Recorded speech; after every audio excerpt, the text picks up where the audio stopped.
안녕하세요. 하론입니다. 자, 오늘은 질문 내용에 대한 답이 아니라 의외로 많이들 잘 모르시는, 물론 초보자분들 대상이긴 하지만 앰퍼샌드 연산자를 사용하는 방법에 대해서 간략하게 좀 정리를 해드리려고 해요. 앰퍼샌드는 이런 모양의 기호를 얘기하는 건데, 자, 연산자라고 하는 표현이 있죠. 자, 이 연산자라고 하는 것들은 종류가 굉장히 많은데요. 간단하게 이렇게 생각을 하시면 돼요. 수식 내에서 어떤 역할이 부여되어져 있는 문자를 연산자라고 그래요. 자, 얘도 연산자고요. 자, 얘도 연산자죠. 자, 그리고 우리가 보통 참조할 때 많이 쓰는 요 콜론, 쉼표. 자, 이런 것도 다 연산자예요. 자, 그중에 요 연산자는 값을 연결할 때 쓰는 연산자죠. 자, 그래서 셀에 있는 입력되어져 있는 값이나 또는 사용자가 수식에서 직접 입력하는 값들을 이렇게 연결해 주는 역할을 해요. 자, 근데 뭐 연결한다라고 하는 것 자체는 특이할 게 없는데 이 연결하는 방법들을 잘 모르시고 특히나 이제 연결했을 때 결과가 나오는 것들에 대해서 좀 혼란스러워하시는 경우들도 상당히 많아요. 자, 그래서 제가 몇 가지 간단한 것들을 이용을 해서 한번 보여드려 볼게요. 어? 파일에 간단한 데이터를 제가 넣어 놨는데 자, 한번 보세요. 자, 이런 데이터가 입력되어져 있을 때 조금만 더 키워 볼까요? 자, 값을 연결한다라고 하는 얘기가 결국 무슨 얘기냐면 제가 여기에 있는 A2세라고 여기에 B2세를 이렇게 연결해 달라 그러면 그 위치에 있는 값을 이렇게 붙여주죠. 예, 붙여줘요. 자, 그러니까 제가 원하는 값이 이제 하나처럼 연결되어져 있다라고 보시면 되는데 물론 이렇게 연결하는 거 자체는 그렇게 어렵지 않죠. 근데 중간에 우리가 보통 이제 띄어쓰기를 한다고 그러죠. 띄어쓰기 같은 거 하는 경우에는 이렇게 큰 따옴표로 띄어쓰기가 되어 있는 위치를 이렇게 묶어 가지고 다시 연결해 주는 동작을 하셔야 돼요.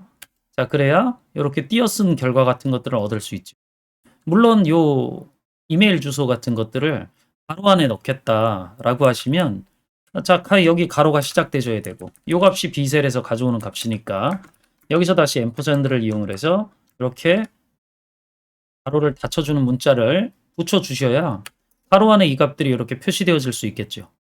자, 이런 것들은 뭐 이렇게 크게 어렵다라고 얘기되어질 수 있는 것들은 아닌데 의외로 우리가 많이 실수하시는 부분들 중에 하나예요. 자, 그래서 자, 이렇게 값을 연결한다라고 하는 것 자체가 어떻게 하는지는 그렇게 연습을 통해 가지고요. 내가 원하는 결과가 나올 수 있도록 만들어 주셔야 돼요. 자, 근데 뭐 당연한 얘기지만 여기에 있는 요런 숫자 값들을 가져올 때 한번 생각을 해 보면 자, 보세요. 제 이름하고 요 숫자를 연결해 가지고 보여드리면 자, 이렇게 되지죠. 자, 숫자라고 하는 것 자체가 기본적으로 이렇게 천 단위 구분기호라고 하는 서식이 정해져 있어 지정되어져 있었는데 요 부분이 해제돼서 보여지게 되죠. 뭐 이건 당연한 거예요.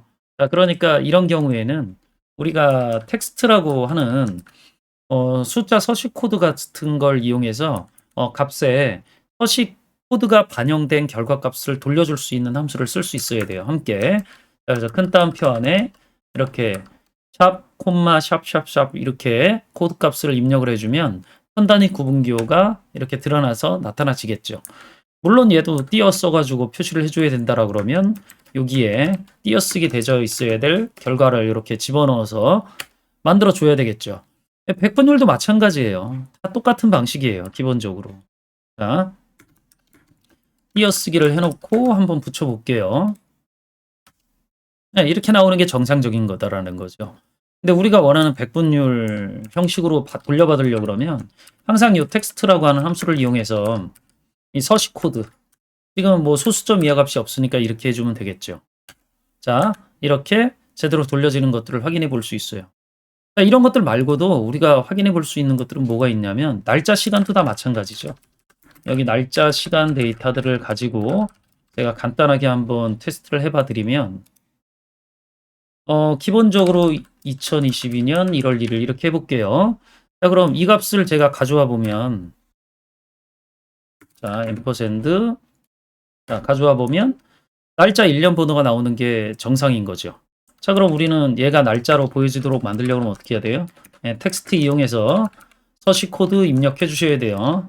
이게 대소문자는 구분을 하지 않기 때문에 사실 여러분들이 대문자로 입력을 하셔도 크게 문제는 없어요. 자, 그래서 이렇게 해서 엔터키 눌러주시면 이렇게 날짜로 보여지는 것들을 확인을 해볼 수 있어요. 자, 우리가 이런 식으로 작업을 해 들어갈 때 하나만 더 알고 계시면 좋은 것들이 뭐가 있냐면 요런 값들을 문자열의 중간에다 넣어야 되는 경우들이 있어요. 자, 이게 무슨 얘기냐면 이런 경우죠. 주문 금액은 250 하나 둘 셋 넷 250만 원만 이렇게 하죠. 입니다. 뭐 이렇게 되어 있는 요 부분에 요 숫자가 여기 있는 값을 참조하도록 만드는 거죠. 자, 그럼 한번 보세요. 이게 이렇게 문자열로 입력되어져 있을 때 중간은 고칠 수 없거든요.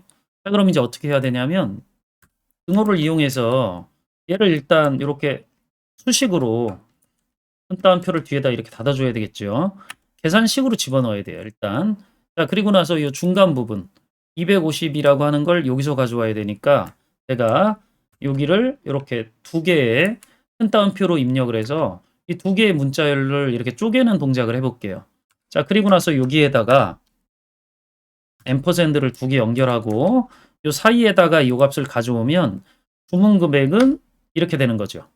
자, 근데 여기서 250만 원이라고 했던 것들을 단위를 입력을 해 놨으니까 사실 여기서 이렇게 나눠주면 되겠죠? 네. 이렇게 하면 제가 여기에다가 300, 하나, 둘, 셋, 넷, 300만 원 이렇게 바뀌잖아요. 자, 그래서 이런 식의 앰퍼샌드 연산자는 굉장히 다양한 곳에서 사용되어지는 것들이기 때문에 기본적으로 이런 내용들을 알고 있으셔야 돼요. 자, 그래서 이렇게 문자열 중간에다가 셀값을 참조하는 방법까지 알고 계신다라 그러면 우리가 뭐 이런 것들을 작업해 들어가는데 크게 문제가 없을 수 있겠죠. 물론 이렇게 인제 앰퍼샌드 연산자라고 하는 것들을 함수로 처리해 줄 수 있는 것들이 있잖아요. 자, 그것들이 뭐냐면 인제 함수명이 concatenate라고 하는 함수가 있고요. 근데 얘는 좀 비효율적이어서 많이 안 쓰죠. 이 함수들은 함수 도움말이나 갖고 계신 책을 좀 참고해 보시는 것들이 좋아요. 자, 그리고 인제 2019 버전에 추가된 concat 함수. 요거 2019 버전부터 추가되어졌는데 concatenate 함수랑 다른 점은 기본적으로 이렇게 범위를 참조할 수 있어요. 자, 이렇게 해서 여러 개의 범위에 있는 값들을 하나로 연결해 줄 수 있는 것들이 장점이죠. 자, 그리고 제 유튜브 영상에서 많이 나왔던 텍스트 조인.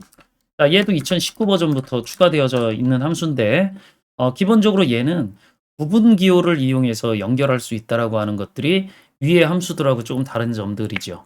그래서 우리가 이런 앰퍼샌드 연산자를 이용하려고 할 때 이런 함수들을 함께 공부해 두실 수 있으면 이런 식의 작업을 해 들어가시는데 조금 더 편리하게 업무를 진행해 나가실 수 있을 것 같아요. 자, 이번 영상은 여기까지 설명드리면 될 것 같고 구독, 좋아요, 알림 설정 부탁드릴게요. 자, 그리고 저는 또 다음에 다른 주제 가지고 또 만나 뵙도록 하죠. 수고하셨습니다.